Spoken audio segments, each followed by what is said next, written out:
नमस्कार दोस्तों, कैसे हैं आप लोग। मैं हूं आपका दोस्त भरत और लेकर आ चुका हूं एक और शानदार सेशन। तो चलिए शुरू करते हैं 22 अप्रैल के करंट अफेयर्स के सिलसिले को।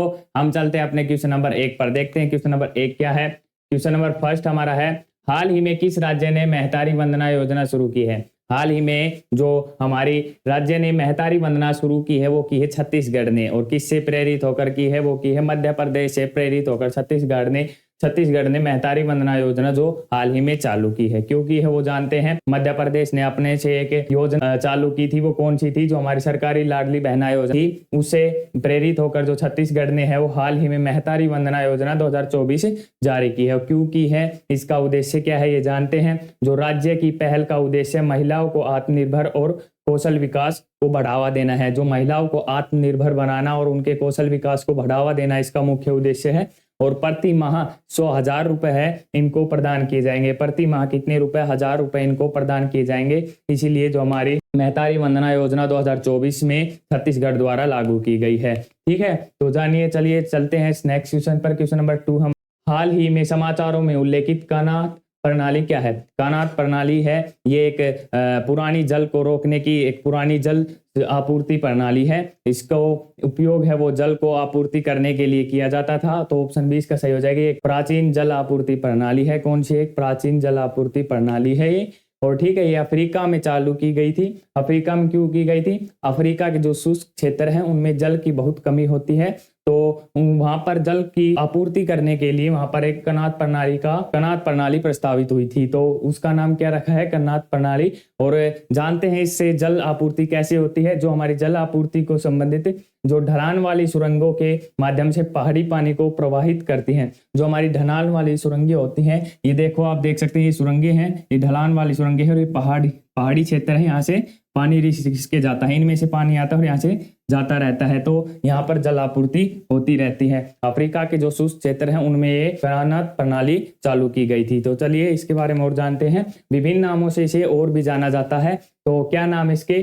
फोगारा, प्लाज, कानाट नाम से इसको जाना जाता है। कहाँ जाना जाता है? उत्तरी अफ्रीका, मध्य पूर्वी और एशिया जैसे क्षेत्रों में इसको जो इन नामों से जाना जाता है। तो ये एक गुरुत्वाकर्षण आधारित प्रणाली है, क्योंकि ऊपर से जल आता है और इसमें कोई भी बिजली की आवश्यकता नहीं होती। ऊपर से जल आता है, अपने आप रिश्ता हुआ नीचे चला जाता है, इसलिए इसमें बिजली की आवश्यकता नहीं होती। एक गुरुत्वाकर्षण आधारित प्रणाली है। तो ठीक है, तो चलिए नेक्स्ट क्वेश्चन देखते हैं। क्वेश्चन नंबर 3 हमारा है, चंदका दंपारा वन्यजीव अभ्यारण्य जो हाल ही में खबरों में था, किस राज्य में स्थित है?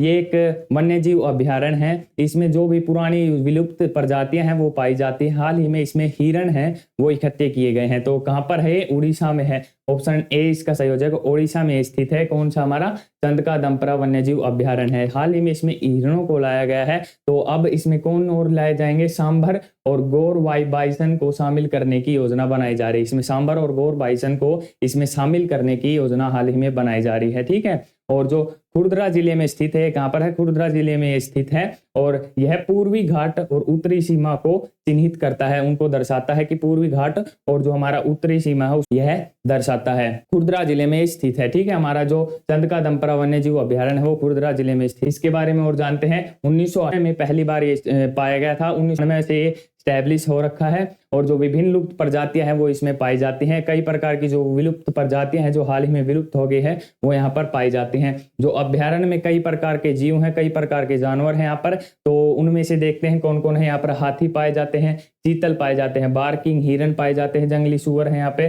रीसस बंदर, पेंगुइन, स्लोथ, भालू और भी कई प्रकार के यहाँ पर जानवर पाए जाते हैं। तो चलिए नेक्स्ट क्वेश्चन देखते हैं। क्वेश्चन नंबर 4 हमारा है, हाल ही में खबरों में रहा ग्रीन रूमस किस देश से संबंधित है?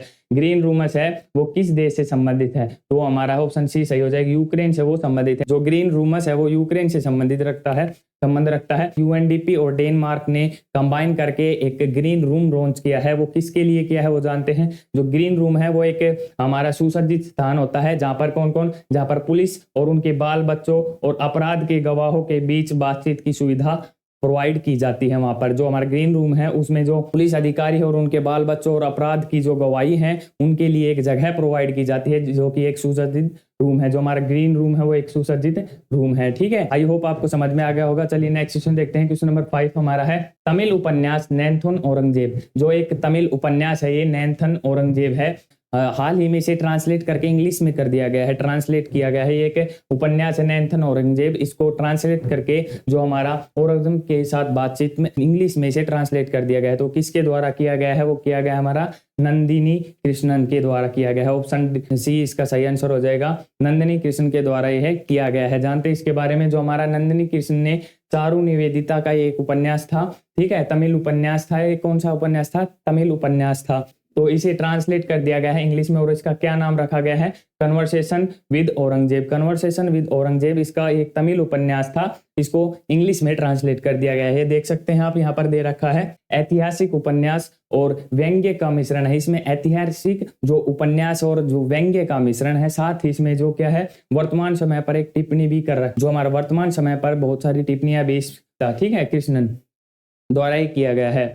तो चलिए नेक्स्ट क्वेश्चन देखते हैं। क्वेश्चन नंबर 6 हमारा है, हाल ही में किस देश ने संयुक्त राज्य अमेरिका के साथ टॉम हॉक मिसाइल, एक मिसाइल है टॉम हॉक, खरीदने के लिए समझौते पर हस्ताक्षर किए हैं? दोनों ने हस्ताक्षर किए हैं, दोनों ने एक समझौता किया है। जापान और अमेरिका के बीच ये हुआ है, टॉम हॉक मिसाइल के लिए हुआ है। जापान ने क्यों किया वो जानते हैं, तो डी इसका सही आंसर हो जाएगा। जापान ने अमेरिका के साथ ये समझौता किया है। क्यों किया है? जो जापान ने हाल ही में 400 टॉम हॉक मिसाइल देने के समझौता किया है। और क्यों किया है? बहुमुखी लंबी दूरी की क्रूज मिसाइल्स खरीदने के लिए समझौता किया है। दोनों ने आपस में समझौता किया है कि भाई तू मुझको टॉम हॉक मिसाइल्स दे और मैं तेरे को बहुमुखी लंबी दूरी क्रूज मिसाइल्स दूंगा, ठीक है। जो क्रूज मिसाइल्स है वो अमेरिका में निर्मित होती है। इन मिसाइल्स का संचार वायु रक्षा स्थलों और निश्चित स्थानों को लक्षित करते हुए फिलहाल ये जहाजों या पनडुब्बियों से लॉन्च किया जा सकता है। हाल ही में से कहां से लॉन्च किया जा सकता है? जहाजों या पनडुब्बियों से इसे लॉन्च करने का आदेश आया है, ठीक है।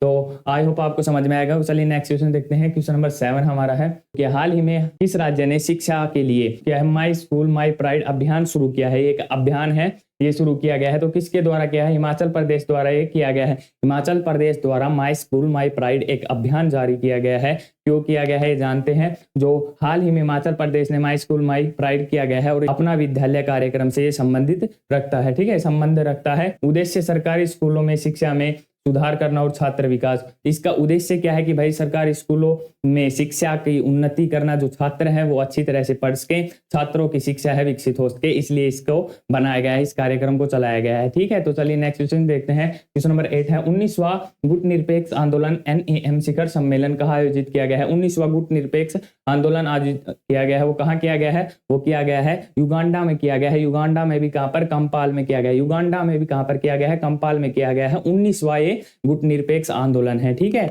तो और जानते इसके बारे में, विदेश मंत्री है हमारी तरफ से कौन गए हैं वहां पर? विदेश मंत्री थे जयशंकर, हमारे S जयशंकर ने युगांडा में 19वें गुट निरपेक्ष आंदोलन में भाग लिया है, ठीक है, हमारे विदेश मंत्री थे।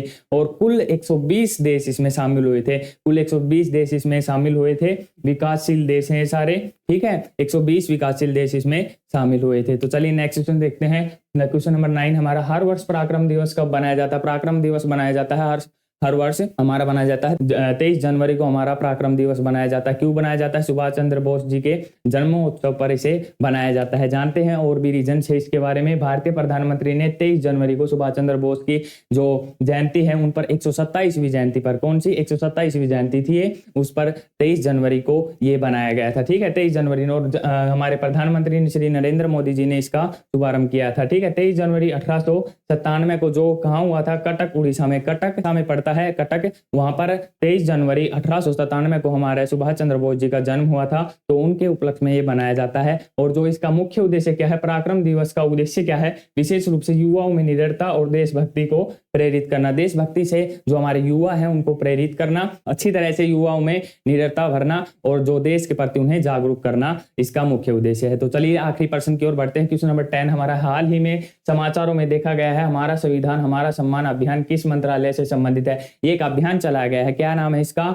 जो हमारा संविधान हमारा सम्मान अभियान चलाया गया है। तो किसके द्वारा चलाया गया है? ऑप्शन ए किसके अंतर्गत आता है? कानून और न्याय मंत्रालय के अंतर्गत ये आता है, ठीक है। तो भारत के उपराष्ट्रपति 75वें गणतंत्र दिवस पर, हमारे 75वां गणतंत्र दिवस हुआ पर हमारे उपराष्ट्रपति ने ये उद्घाटन करेंगे इसका, ठीक है, इसका उद्घाटन करेंगे, इसका हमारा संविधान हमारा सम्मान अभियान का उद्घाटन करेंगे 75वें गणतंत्र दिवस पर हमारे उपराष्ट्रपति इसका शुभारंभ करेंगे, ठीक है। अभियान का उद्देश्य क्या है? इसका मुख्य उद्देश्य क्या है कि भाई साझा मूल्यों का जश्न मनाते हुए संविधान के प्रति प्रतिबद्धता की भाई संविधान के प्रति सभी एकजुट होकर कार्य करें और 75वें गणतंत्र दिवस पर ये लागू किया जाएगा। ठीक है, आई होप आपको समझ में आ गया होगा। तो अगर आपको वीडियो अच्छी लगी हो तो इसे ज्यादा से ज्यादा शेयर करना, चैनल को सब्सक्राइब करना ताकि हमारे अपडेट्स आप तक जल्द से जल्द पहुंचते रहे। मिलते हैं किसी नेक्स्ट इंटरेस्टिंग वीडियो में, तब तक के लिए मेरी तरफ से जय हिंद।